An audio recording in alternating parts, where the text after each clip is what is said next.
지난주에도 그렇고 이번 주에도 그렇고 참 연휴가 많습니다. 지난번에는 5일을 쉬더니 이번에는 또 2, 3일을 연속해서 쉬네요. 그런데도 많이 출타 절제하시고 또 2층도 1층도 많이 하나님 전에서 예배하심에 대하여 감사드립니다. 하나님께서 여러분을 더욱 축복하시기를 원합니다. 저는 인생을 살아가면서 참 많은 스승을 기억하지만 김창근 목사님을 기억합니다. 사실 제 머릿속에는 김창근 목사님이라기보다는 김창근 전도사님으로 기억되어 있습니다. 제가 중학교에서 고등학교 감수성이 예민할 때 그분은 저희 담임 전도사님이셨습니다. 교육전도사님이셨지요. 그 후에 그분은 제주 영락교회 당회장을 지내셨고 지금은 무학장로교회의 당회장님이시기도 합니다. 머리가 희끗희끗 연세가 많이 들어가시는 것을 가끔 영상을 통해서 뵙곤 합니다. 그런데 그분이 제 머릿속에 스승으로 기억되는 것은 두 가지 이유 때문입니다. 항상 교회에 가면 다른 사람은 아는 척 해주지 않는데 그분은 언제나 저를 아는 척 해주었습니다. 여기 가도 인정받고 저기도 인정받는 그런 학생 시절이라면 그 학생은 굳이 교회까지 와서 인정받지 않아도 자존감이 떨어지지 않을 것입니다. 학교에 가면 반장, 집에 가면 엄마한테 칭찬받고 또 동네에 돌아다니면 아이고 너 참 대단하다 하고 여기저기 가서 칭찬받는 아이라면야 뭐 교회까지 와서 칭찬 안 받아도 살만하죠. 그러나 저의 환경은 썩 그런 것이 아니었습니다. 학교 가도 글쎄요 청소반장이나 시켜줬을래나 분단장이나 시켜줬을래나 뭐 그렇게 내놓으라 할 만한 인정받음이 없었습니다. 아버지 어머니 당연히 안 계셔서 어머님 혼자 키우시는데 학교에 가셔서 치맛바람을 일으키실 만한 그런 어머님이 못 되셨죠. 가지신 것도 물론 없었고요. 선생님 앞에 가서 말 주변이 없으셔서 말도 못 하시는 그런 어르신이었습니다. 그러니 여기저기서 특별히 인정받지 못하던 그런 감수성 예민한 그때에 김창근 전도사님은 늘 교회 가면 그렇게 웃어주셨습니다. 근데 그 웃음이 비웃음이 아니라 정말 따뜻하게 대해주는 거. 저는 처음에는 그분이 누구에게나 다 그렇게 하시는 줄 알았고 또 그분도 그렇게 했습니다. 그런데 이상하죠. 그분이 저에게 웃어주시는 것이 진실인 것을, 그분이 저에게 베푸는 사랑이 참이었던 것을 언제 깨달았느냐. 그분이 다른 교회로 부임한다고 떠날 때 그때 그렇게 제가 그분을 흠모하고 있었는 줄은 몰랐습니다. 가지 말라고 너무 울었었거든요. 왜? 그분만이 저에게 기둥이었고 그분만이 저에게 안식처였다는 걸 그때 알았습니다. 여러분 남편이 살아 계실 때 잘하세요. 갑자기 가면 김새요. 진짜. 남편은 우리에게 스승이 될 때도 있고 또 아내도 물론 마찬가지고 부모님도 마찬가지고 2년쯤 계시다가 그분이 떠나실 때 참 많이 울었습니다. 야, 정말 저분이 나를 잘해주셨는데 또 한 분이 기억납니다. 김영한 목사, 연세대학교 신학과 교수.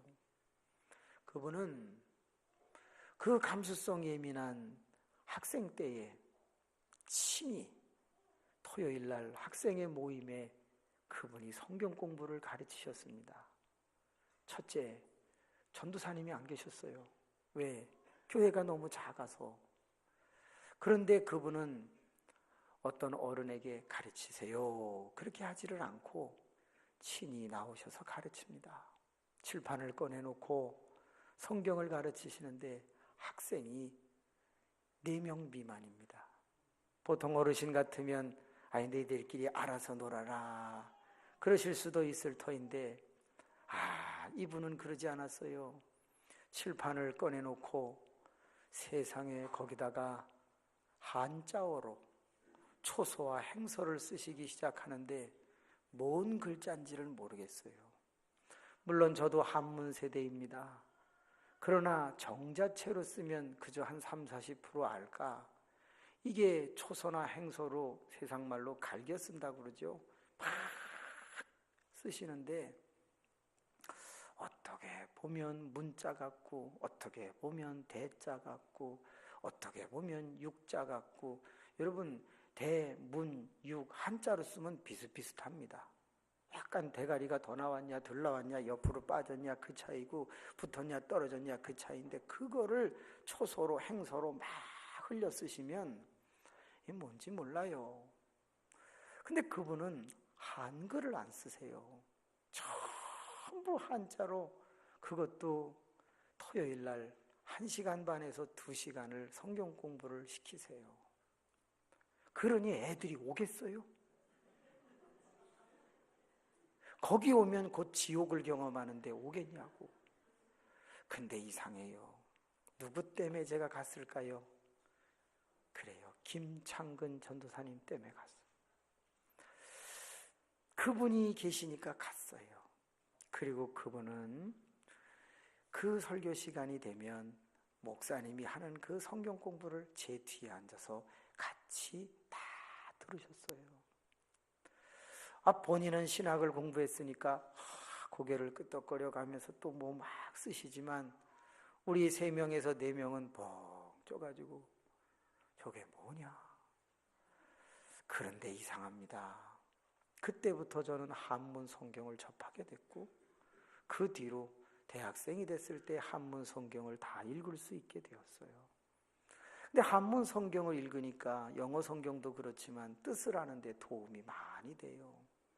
제 머릿속에 참 많은 어른과 스승이 계신데 이 2분은 저의 인생에 획을 그어주신 분, 한 분은 공부가 얼마나 중요한지를 가르쳐 주신 분, 한 분은 사랑이, 덕이 얼마나 중요한지 가르쳐 주신 분.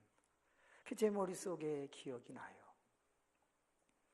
그분은 스승은 아닌데 제 마음속에서는 스승으로 기억하고 싶은 분이 있어요. 김성순이라고 하는 국회의원의 집에서 가사 도우미를 하고 있는 23살 먹은 여자예요. 신문을 돌리고 막 뛰어다녀요. 그런데 4시간을 뛰게 되는데 4시간을 뛰는데 그 집만 국회의원이어서 그런지 집이 너무 커요. 그래서 산 전체가 그분의 집인데 맨 꼭대기에다가 집을 져놨어요. 본인은 에쿠스 타고 올라가니까 문제가 없지만 신문 돌리는 제 입장에서는 그 산 꼭대기까지 한 집 때문에 올라갔다 내려오려면 기본이 30-40분이에요. 근데 그걸 열심히 뛰어 올라가서 그것도 그 문 닫힌 앞에다가 탁 놓고 도로 뛰어 내려오는 거예요. 그렇게 10몇 년을 아니면 한 7년 정도를 뛰던 어느 날이에요. 비가 많이 왔어요. 비가 많이 오니까 저는 젖어도 뭐는 젖으면 안 돼요. 신문은 젖으면 안 돼. 전부 비닐 위에다가 넣어가지고 드니까 이 부피가 너무 많잖아요. 물론 동아일보에서 노란 우비를 줘요. 근데 그거 입으면 불편해서 못한단 말이에요. 그냥 낀 채로 비닐을 씌워가지고 막 뛰어서 올라갔는데 신문을 탁 비닐에 놓고 나오는데 문이 탁 열리더니 학생 들어와요. 그러는데 저는 그냥 뭐에 끌린 것처럼 이러고 들어갔어요. 얼마나 꼬재지한지, 얼마나 땀을 또는 비를 얼마나 쉰내가 나는지 분명히 그랬을 텐데 그런데 들어오라 그래서 저도 모르게 들어갔어요. 그러더니 큰 타올, 난 세상에서 그렇게 큰 타올은 처음 봤어요. 전부 그냥 적당한 것만 보다가 그게 아마 여성들 목욕 타올인지 엄청 커요. 그 집에 장신이 사는지 무지하게 큰 타올을 하나 주면서 닦으라고 그러는 거예요. 신문을 내려놓고 그거를 이제 이렇게 머리에다 대고서 닦아요. 그런데 들어오라고 하는데 그 전체가 비싼 카페트가 깔려 있는 거예요. 내가 신을 벗고 들어가면 전부 젖을 텐데, 물은 뚝뚝 떨어지는데, 그리고 발은 잘 아시겠지만 까맣게 그 신발과 때와 그냥 뭉쳐가지고 족향내 꼬랑내에 이게 장난이 아닙니다. 그런데 들어오라는 거야. 보통 사람 같으면 카페트 버린다고 바깥에서 일을 다 끝낼 텐데 들어오라는 거예요.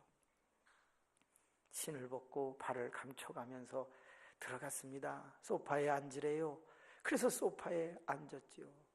저는 그렇게 비싼 소파는 처음 앉아봐요. 세상에 앉자마자 뒤로 자빠졌어요. 이게 푹 꺼지더니 쿠션이 얼마나 좋은지 뒤로 발랑 누웠어요. 근데 문제는 위에서부터 흘러내리던 이 물줄기가 그 푹 앉아있는 곳에 고이기를 시작하고 사타구니를 타고 밑으로 쪼로로 쪼로로 흘러내려 카페트가 젖어가기 시작을 해. 그런데 눈 하나 까딱하지 않고 저를 바라보면서 빙그레 웃어주는, 저는 그 집 딸인 줄 알았는데 가사 도우미, 어려운 말로는 식모. 야, 그러더니 배고프지 않느냐, 밤을 갖다 주고 음료수를 갖다 주고 얼마나 고생이 많으냐. 저는 평생에 그분을 한 번밖에 본 적이 없어요. 사랑은 TV를 타고인가, TV는 사랑을 싣고인가, 뭐 그런 프로에 제가 만약 출연하면 그분을 꼭 찾아보고 싶어요. 제가 16, 17살, 15, 16살 때 그분이 23살이었으니까 그분은 저의 가슴 속에 위대한 스승으로 자리 잡고 있다, 그 말이에요. 사람은 어떻게 살아가나요? 사람은 끊임없이 스승을 만나려고 하는 욕망 속에 살아가요. 왜?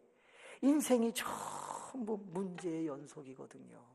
돈의 문제, 또는 실질적으로 사업의 문제, 관계의 문제, 그저 매사가 건강의 문제, 자녀의 문제, 뭐 그냥 안 풀리고 넘어간단 말이죠. 이 많은 문제 속에서 우리는 답을 찾아야 되는데 그 답을 아는 자가 스승이에요. 그 답을 아는 자가 선생이에요. 그런데 이런 스승을 만나는 방법이 오늘 본문에도 두 종류가 나와요. 하나는 찾아가서 만나는 법, 또 하나는 우연히 찾아오셔서 만나는 법이 있어요. 나는 가만히 있는데 스승이 나를 찾아와 만나줄 수만 있다면 이건 얼마나 감사한 일인가. 빌립 같은 케이스예요.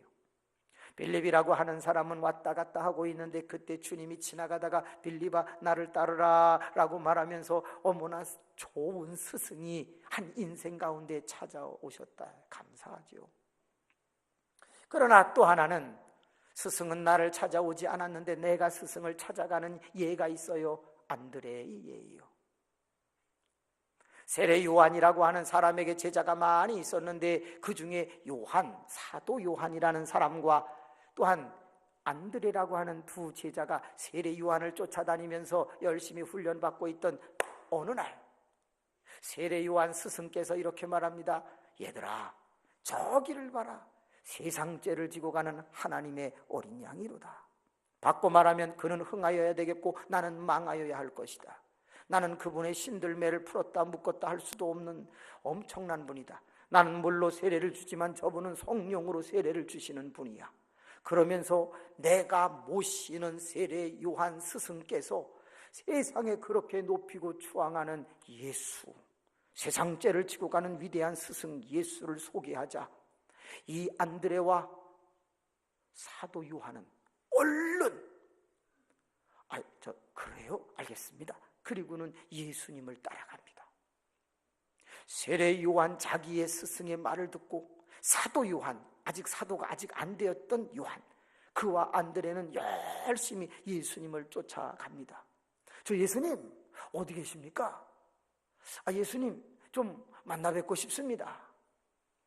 뭘 원하느냐? 내가 너에게 뭘 해주기를 원해?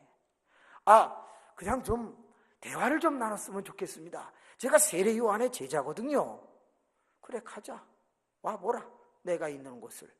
그래서 주님이 와보라고 해서 그 두 세례 요한의 제자 사도 요한과 안드레가 쫓아갔어요. 그리고 예수님이 거하는 집에 들어갔습니다. 대화를 나누는데 지루하지 않아? 어쩌면 그렇게 지성적인가? 어떻게 그렇게 감성적인가? 어떻게 그렇게 따뜻한가? 너무 좋아. 그러다 보니까 시간이 훌쩍 갔는데 10시쯤 되었대요. 이게 아침 10시냐 저녁 10시냐 아니면 이스라엘 시간으로 6을 더해서 12를 뺐으니까 오후 4시냐? 아마도 오후 4시쯤 된 것 같아요. 그러면 오전에 만났으면 6시간 정도 흐른 것이고, 정오에 만났으면 4시간이 흐른 거고, 오후 1시에 점심 먹고 만났으면 3시간이 흐른 건데, 채 하루가 간 게 아니야. 내가 세례 요한을 수십 년 동안 쫓아다녔거든. 내가 세례 요한을 여러 해 그 광야에 쫓아다니면서 세례를 받고 교훈을 받았거든. 선지자의 음성을 들었거든. 그런데 이 세상 죄를 지고 가는 세례 요한 나의 스승이 소개해준 이분을 몇 시간밖에 만나지 않았는데 갑자기 안드레의 마음이 막 끌더니 내가 메시아를 만났다. 내가 그리스도를 만났다. 내가 참 스승을 만났다. 어머나, 주체할 수가 없는 거야. 세례 요한을 오래 만났을 때는 그런 느낌이 없었는데, 참 정직하고 바르고 선한 선지자다 이런 느낌은 있어도 가슴을 뜨겁게 하지는 않았는데, 그래서 안드레는 불과 하루가 채 지나지 않아서 내가 위대한 스승을 만났구나 그래가지고 형에게 달려갑니다. 베드로에게 달려가서 형, 나 메시아 만났어. 형, 같이 가자. 이 베드로는 무식하기 때문에요, 일단 동생인지 가자고 하니까 그래 가볼까. 어떤 학자는 안드레가 형이고 베드로가 동생이다 이러는 학자도 있긴 하지만 일반적으로는 안드레를 동생, 베드로를 형으로 보도록 하겠습니다. 형 가자. 그래 뭐 할 것도 없고 뭐 고기도 안 잡히고 가자. 그래가지고 따라갔습니다. 그런데 주님이 딱 보자마자 이렇게 말씀하십니다. 너를 개바라 하리라. 번역하면 베드로지. 어머나, 한 방에 그냥 그의 인생을 꿰뚫어 보시는 거야. 바꿔 말하면 이런 거예요. 내가 지금까지 어떻게 살아왔는지 모르겠는데 너는 지금부터 반석이 될 것이다. 모래가 아니라 반석이 될 것이다. 여러분, 너 잘 될 거야. 이런 말 들으면 얼마나 신이 나요. 내가 고기를 잡고 인생을 살아갈 때 너는 잘 될 거야, 내 미래는 밝을 거야 이렇게 말해주는 사람들이 별로 없었거든. 그런데 안드레 동생이 가서 예수님을 만나고 오더니 내가 그리스도를 만났어, 구세주를 만났어, 기름 부으신 자를 만났어, 나 지금 너무 좋아, 형 가자. 그래 볼까? 뭔데? 그러고 갔는데 너 반석이 될 거야. 너 대단한 사람이 될 거야. 뿅 가는 거지. 그리고서 이제 베드로와 안드레는 쫓아다니기 시작합니다. 예수님을 졸졸 쫓아다닙니다. 그런데 예수님이 한 번은 또 바닷가 들려 집 주변을 이렇게 거닐다가 한 사람을 딱 보더니 빌립아, 나를 따르라. 베드로라고 하는 사람은 스승을 만나려고 하는 생각이 없었다니까. 그런데 정말 어떤 사람이 이렇게 가자 해가지고서 결국은 스승을 찾아갔어. 안드레에 의해서 베드로는 스승을 찾아갔어. 근데 빌립은 어머나, 스승이 자기를 찾아왔어. 우리가 인생을 살아가면서 내가 스승을 찾아갈 수도 있지만 스승이 나를 찾아온 기억들 한번 해보시기 바랍니다. 제가 철이 없을 때는 그래요. 무학장로교회의 김창근 목사님이 전도사 시절 저는 그분이 저를 잘해주셨지. 그분이 저를 사랑으로 따뜻하게 해주셨지. 정말 진실하게 해주셨지. 김용환 목사님이 판서를 하시면서 한문으로 성경을 가르쳐 주셨지. 그때는 그분들이 찾아오셨어. 그런데 이제 점점 청년이 되고 나이가 들어가기 시작하니까 내가 어떤 스승을 두어야 할까? 어떤 스승을 두어야 내가 바른 사역자가 될 수 있을까? 한국에 많은 많은 지도자들을 바라보면서 그분들의 세미나를 찾아가, 그분들의 가르침을 찾아가, 그분들의 끝없는 메시지를 들어봐. 그리고 이분 안에 진리가 있다고 하면 무슨 수를 쓰든지 쫓아가. 그분이 쓴 책을 다 사버려. 제가 이런 책을, 당신의 책을 다 샀습니다. 나랑 1시간만 얘기를 해 주십시오. 어디에서 목회를 하느냐, 이렇게 하고 있습니다. 그래서 그러면 잠깐 얘기하고 바쁘다고 가면 다시 그분의 생일을 어떻게든지 알아가지고 선물을 사가지고 그분을 찾아가. 그리고 선물을 주면서 그때 왔던 사람입니다, 기억도 안 해줘. 그러면 또 돌아와. 그리고 또 이런저런 일로 그분이 세미나하는 곳을 찾아가. 그렇게 만든 저의 스승. 학창시절에는 스승이 저를 찾아와 준 셈이지만 이제는 철이 들어서 제가 스승을 만들려고 한 사람이 400명의 멘토를 항상 가슴에 품고 이 일은 어떻게 풀어야 하느냐, 이 일은 어떻게 풀어야 하느냐, 날마다 그들을 멘토 삼아 스승 삼아 사는 인생은 어려운 일이 없는 것이 아니라 어려운 일을 풀면서 살아가게 만들어주더라, 그 말입니다.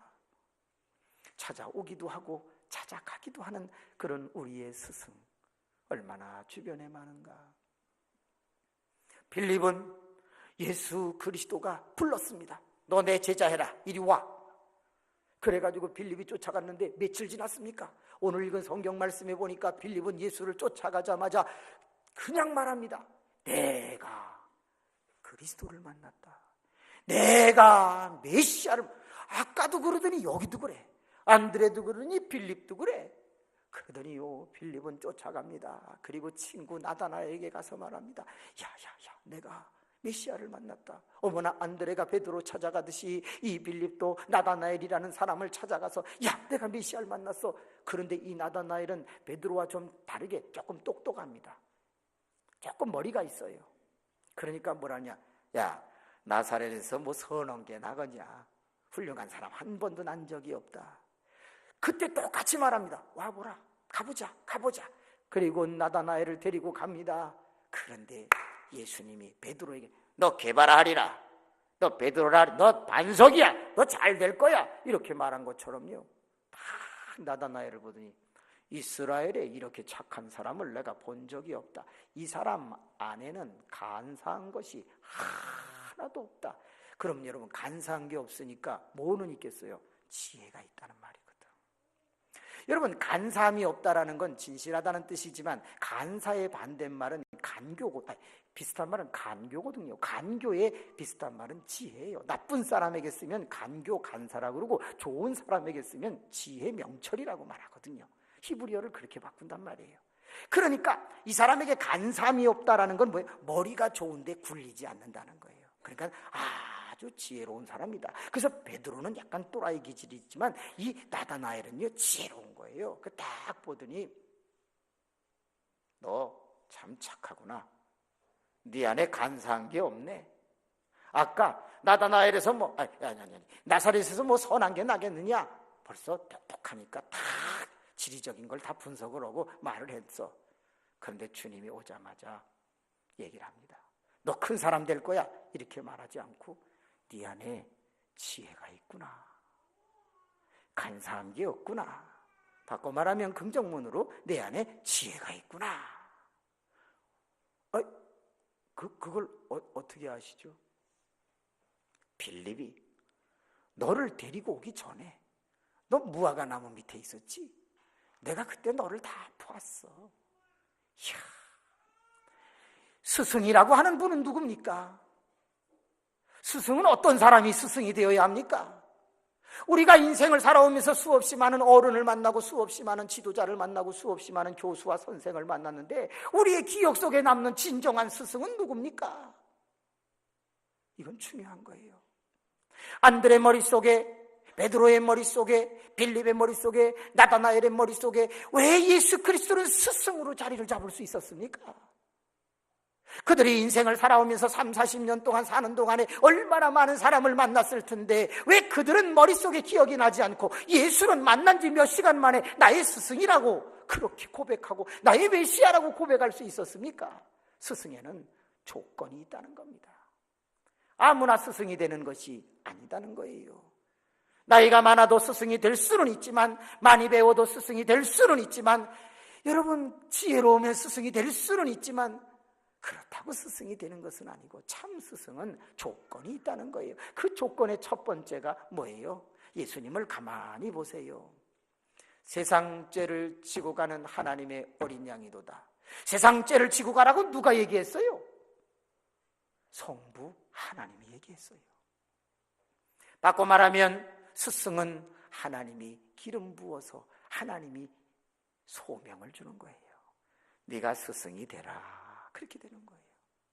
하나님이 인정하는 자가 진정한 스승이 되는 거예요. 예수 그리스도는 하나님께서 인정하신 스승이었어요. 선지자였어요. 선생이었어요. 랍비였어요. 그렇기 때문에 예수 그리스도는 위대한 스승이 되시는 것이죠. 하나님이 인정을 해야 돼요. 더 나아가서 하나님은 인정하시는데 사람들이 인정 안 하면 스승이 될 수 없어요. 그래서 객관성을 가지고 있어야 돼요. 많은 사람이 저 사람은 스승이 될 만해 라는 것을 가지고 있어야 되는데, 그 중에 지성이 있어야 돼요. 아는 게 있어야 된다 그 말이에요.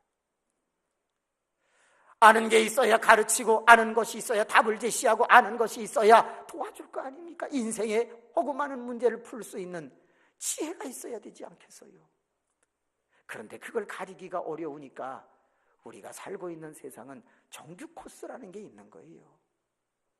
실력이 중요하지만 실력을 객관화시키는 것을 우리는 학업이라고 말하잖아요.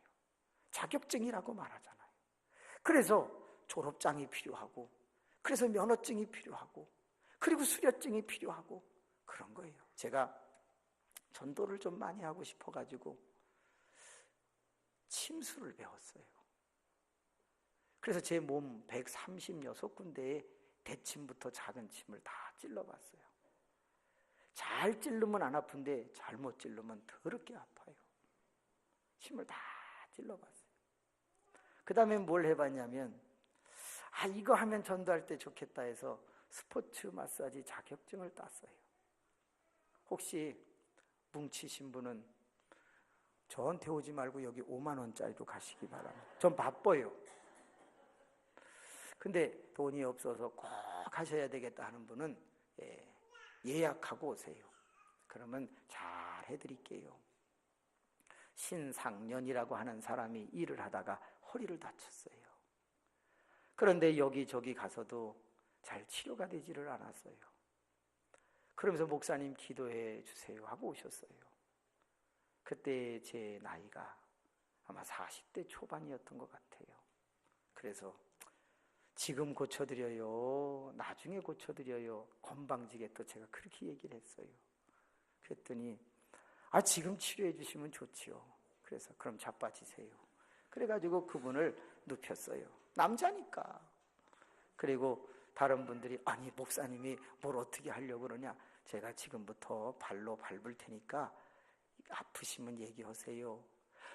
목사님 60kg 훨씬 넘으신데 올라가면 저 허리 부러져요. 염려하지 마세요. 그리고서 40분 동안 땀을 뻘뻘 흘리면서 제가 발벗겼어요. 척추를 마치고 마사지를 하고 손등으로 성팔꿈치로 주먹으로 돌려가면서 40분을 마사지하는데, 그 기간 동안에 뭘 했냐? 기도했어요. 자격증 때문에 어디를 눌러야 된다는 건 알잖아요. 그리고 세게 누르면 이럴 거고, 그 조시를 맞춰가면서 침도 배웠겠다, 어디 경혈을 누르면 되겠다, 그런 거를 배웠으니까 그냥 하는데, 이거는 잠시 풀어주는 것뿐이지 고쳐지지는 않아요. 그래서 뭘 하는 거냐? 기도를 하는 거예요. 하나님 역사해 주세요. 근데 그거를 소리를 내면 좀 이렇게 신령해 보이지 않잖아요. 이걸로 끝낸 것처럼 보여주고 싶어가지고 막 속으로 기도하고 막 하면서 40분이 딱 지나고 일어나세요. 그때 그걸 툭툭 털고 일어나세요. 괜찮네, 괜찮네. 그 뒤로 설교를 들으러 오지는 않고 고쳐달라고 오는 사람들만 몇 사람이 됐어요. 그래서 그 뒤로 안 했어요. 진짜로. 혹시 침 맞고 싶은 분 이따 올라오시기 바랍니다. 침은 각자 사가지고 오세요. 어디다 놓든지 침은 부작용이 없어요. 딱 한 군데만 빼고 이 배 위에 오른쪽이나 왼쪽에 잘못 찌르면 즉사죠. 거기에 뭐가 있죠? 예, 간이 있습니다. 간에 쇠가 닿으면 그 자리에서 죽습니다. 만약에 여러분이 뭘 잘못하고 남편이 유난히 막 대들고 때리고 그러면 한 군데를 누르면 3초 안에 쓰러집니다. 개인적으로 연락하시기 바랍니다. 얼굴 부위에 고개를 딱 건들면 한 방에 쓰러집니다. 그래서 제 앞에서 혹시 그런 일이 벌어지면 저는 어디를 누르면 저분이 쓰러진다는 걸 압니다. 조심하시기 바랍니다. 136군의 혀를 알고 있으니까 조심하세요. 그렇게 별의별 일을 다 해가면서 전도를 하려고 애를 써서요. 그런데 마사지를 배워가지고 열심히 전도를 해보려고 하고 몸부림을 치고 노력을 했지만 그런다고 좋은 스승이 되는 게 아니더라 그 말이에요. 그런다고 좋은 스승이 되는 게 아니야. 그러나 그 자격증이 있기 때문에 그 일을 할 때 목사님은 이런 것도 해. 그리고 좋게는 봐주셨어요. 자격증이 없을 때 누구누구 옹이라고 아시죠? 90세 넘으신 분. 그분은 침을 너무 잘 놓으세요. 화상을 입은 사람도 흉터나지 않게 침으로 다스린다고 해서 우리나라가 인정하는 어른이고 수없이 많은 사람들이 그분에게 가서 치료를 받아요. 근데 문제는 뭐예요? 한의사들이 고발을 했어요. 자격증도 없는 사람이 함부로 시술을 한다. 그래가지고 문제가 돼서 방송에 많이 나왔단 말이에요. 이만큼 객관성이라고 하는 게 중요해요. 객관성이라는 게 중요해요. 하나님께서 부르시는 소명도 중요하지만 우리 믿는 사람들 안에는 정규 신학교를 나와야 되고 똑바로 공부를 해야 되고 똑바로 수료를 해야 되고 그런 객관성이라는 게 필요해요. 그래야지 믿어주는 거예요. 한국교회가 문제된 게 뭐예요? 무인가 신학교만 몇 개인지 아세요? 680개예요. 680개에서 매년 쏟아지는 사람만 4,600명이에요. 4,600명이 매년 쏟아진다고요. 그러면 그 사람들이 다 어디로 가요? 교회가 부흥하면 모르는데 교회는 자꾸 주는데 그 사람들이 다 어디 가겠냐고요. 이거는요 또 하나의 문제가 되고 있는 것이잖아요. 그래서 기독교의 지도자들이 모여서 조심하자 그렇게 얘기를 하는 거예요. 그러니까 그걸 정당하게 하기 위해서 간판을 자꾸 바꾸고 교단을 자꾸 만들고 교파는 자꾸 일어나고 힘든 공부는 안 하려고 그러고 쉽게 그러니까 어디로 가냐? 자꾸 은사 위주로 가고 신비주의로 가는 거예요. 저 사람이 못하는 걸 내가 할 수 있는 거는 기도 많이 해가지고 뭐 이상한 거 하나 보여주면 될 것 같은 그런 거 말이지요. 사람들은 샤머니즘 무속신앙에 쉽게 물들거든요. 그런 것만 보면 두려워하거든요. 그런 것을 모든 것을 갖춘 다음에 하면 얼마나 덕스럽겠어요. 만약에 예수 그리스도가 진리 없이 기적만 일으켰으면 누가 예수 그리스도를 스승으로 섬겼겠어요? 예수 그리스도가 위대한 건 내가 말씀 외에는 이제 아무것도 전하지 아니하 아무것도 내가 행하지 아니하리라. 주님이 왜 그랬겠어요? 능력이 없어서가 아니라 진정한 스승의 본질은 말씀이에요. 하나님의 말씀과 함께 그리고 하나님이 주시는 은사와 능력을 가지고 사람들을 세워가야 되는 거, 그걸 뭐라 그러냐? 객관성이라고 그래요. 객관성이 떨어지면 문제가 되는 거예요. 왜? 자식에게 과외 공부를 시킬 때 스카이를 부릅니까? 서울연대 고대를 불러요? 객관적으로 볼 때 저 학교를 들어가려면 공부를 잘했다라는 그 객관적 지식이 있으니까 부르는 거 아니겠어요? 중요합니다. 한국 교회의 지도자들은 누구인가? 하나님의 부르심이 있어야 되고 객관성이 있어야 되는 거 중요해. 그러나 마지막 더 중요한 것은 뭘까요? 바로 내가 스승이라고 하는 진정한 자기의식이에요. 자기 사명감. 내가 스승이니까 나를 섬겨라 이런 얘기를 하는 게 아니잖아요. 내가 스승이니까 본을 보여야지. 내가 스승이니까 선생님이니까 바로 해야지. 그래서 예수 그리스도는 하나님의 부르심을 받아 객관적인 세례 요한도 인정하는 당대의 최고의 선지자가 인정하는 그 예수 그리스도는 객관성까지도 갖추며 자기는 하나님이 보내신 스승으로서 자기 안에 진정한 자의식이 있었어요. 내가 세상의 모든 사람들을 살려야지, 그러니까 너 따라와, 이런 말이 가능한 것이죠. 그렇지 않아요. 그리고 그분은 돌아가실 때까지 단 한 번도 교만하지 않았어요. 그분은 언제나 나는 스승이니까 본을 보여야 한다, 나는 스승이니까 바로 살아야 된다, 그런 생각 때문에 언제나 욕심을 부리지 않았어요. 모든 사람 앞에 사랑을 베풀었고, 가늠한 여인이 왔을 때 돌로 치지 말라고 그랬잖아요.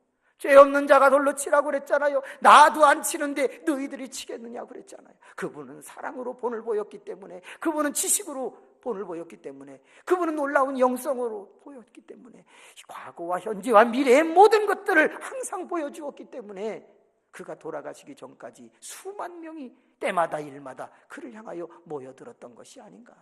자의식이라고 하는 건 중요한 거예요. 많은 스승들이, 많은 선생님들이 왜 자의식이 떨어질까요? 하나님이 분명 임명한 거 맞아. 사람들도 그 사람을 다 스승이라고 해. 근데 본인은 스승인 척, 겉으로는 드러내지만 속으로 자꾸 자의식, 나는 스승이 아니야, 스승이 아니야, 무너지는 이유가 뭘까요? 노력하지 않기 때문이에요. 새로운 것을 쌓지 않기 때문이에요. 인풋이 없기 때문이에요. 새롭게 기도해서 영성을 쌓고, 새롭게 책을 보면서 실력을 쌓고, 새롭게 자기를 훈련해서 성품을 인격적으로 만들어서 다른 사람을 감싸 안고, 이런 자기 성장이 없으면 스승이라고 하는 자의식은 금방 무너져요. 요즘 대학에서 교수로 남기 위해서는 연구 논문을 몇 개 발표해야 되고, 뿐만이 아니라 책을 써서 그 책을 다 만방에 알려야 돼요. 그러니 연구 논문을 내기가 쉽지 않잖아요. 이리 뛰어다니고 저리 뛰어다니고, 당신 훌륭하니 와서 강의해 주세요. 그러니까 그 강의하러 쫓아다니다 보니까 자기 연구를 못하지요. 어떡합니까? 제자들에게 돈을 줍니다. 야, 이 주제에 대해서 한번 연구를 해봐, 한번 써가지고 와봐. 그래서 써가지고 온 걸 이렇게 보니까 괜찮거든. 그래서 고맙다, 그리고 너 장학금 좀 줄게, 주고서 그거를 조금 수정하고 더 추가를 시켜서 자기 이름을 탁 내서 발표했다가 망신당한 사람들이 많잖아요. 실력이 없는 것이 아니라 시간이 없는 거지. 시간이 없다는 핑계 때문에 그런 문제가 야기되는 것이지요. 가짜 학위라는 게 왜 문제가 됐어요? 자기가 연구하지 않았기 때문인 거 아니에요? 그러니까 내가 스승이라고 하는 자의식이 자꾸 약해지는 이유는 뭐냐? 실력, 함양을 안 하는 거예요. 감리교회 어떤 목사님이 이런 말 했어요. 우리는 3년마다 7년마다 계속 목양지를 바꿀 수 있습니다. 감독의 감리사에 의해서 담임 목회지를 계속 순회시킬 수 있습니다. 존 웨슬레가 그런 어떤 목회의 제도를 만들었으니까. 근데 그분들이 뭐라 그러냐? 그러면 한 번 7년 동안 준비했던 설교를 다른 곳에 가면 어떡한다? 리바이벌 하겠다 이거예요. 그러니까 더 이상 연구가 필요 없다는 거예요. 아니요. 그럴 바에는 한 교회에 70년 계시는 게 나아요. 연구하지 않고는 견딜 수 없도록 만드는 게 낫다고요. 자의식이라고 하는 게 얼마나 중요한가. 1년 만에 서재를 만들었어요. 이야, 얼마나 행복한지. 솔직히 요즘 잠을 잘 안 잡니다. 책상에만 앉아 있으니까 제발 집사람이 잠 좀 자래요. 아니, 나 여기가 좋다. 그냥 앉아서 하나하나 볼 때마다 너무 행복하고 눈물이 나고 감사해요. 모든 교우님들께 감사드립니다. 중요한 건 뭐예요? 스승은 내가 스승이다라고 해서 되는 것이 아니라 자기 안에서 일어나기 전에 하나님의 부르심이 있어야 하고, 더 나아가서 사람들이 객관적으로 인정해야 되고, 본인이 끊임없이 준비하고 노력해서 그 실력을 쌓아가고 있을 때, 그때 나를 따르라, 나를 따르라, 와서 배우세요, 이런 말들이 가능하지 않겠는가.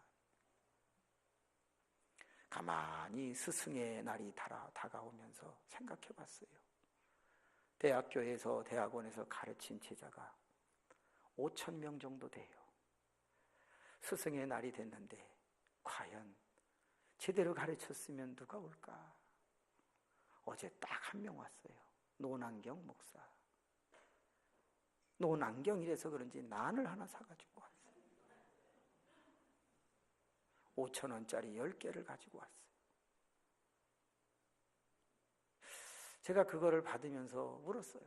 야, 내가 얼마나 못 살았으면 이럴 수가 있을까? 스승이 아니야. 썩었어. 여러분은 지금 60, 70, 지금 누가 찾아옵니까?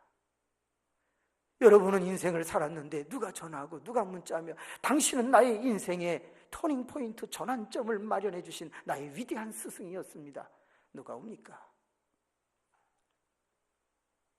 같은 교회 안에 있으면서도 존경을 받지 못한다. 이미 이건 끝난 것이 아닙니까? 회개해야 되는 거 아니냐 이 말이에요. 직분 때문에 존경하는 것이 아니라 그 삶 때문에, 그의 가치관과 철학과 그의 몸부림, 진정한 성품 때문에 사람들이 존경에 맞지 않는 어르신이 되시기를 주님의 이름으로 축복합니다. 내가 여기까지 오는데 나는 많은 스승을 만났어. 또 내가 많은 스승을 찾아갔어. 그래서 나는 여기까지 왔어. 이제 나는 누구에게 어떤 스승이 되어줘야 할까? 영원한 나의 스승은 예수 그리스도 그리고 성령님이신데 그분과 함께 살면서 이제는 나는 누구에게 어떤 영향을 미쳐서 다음 세대를 준비하도록 만들 것인가? 스승의 날에, 스승의 주일에, 성령 강림절 보혜사 우리의 스승이 오시는 그날에 우리는 생각해 봅니다. 나는 어떤 스승으로 살아가야 할 것인가? 기도하십시다. 은혜가 많으신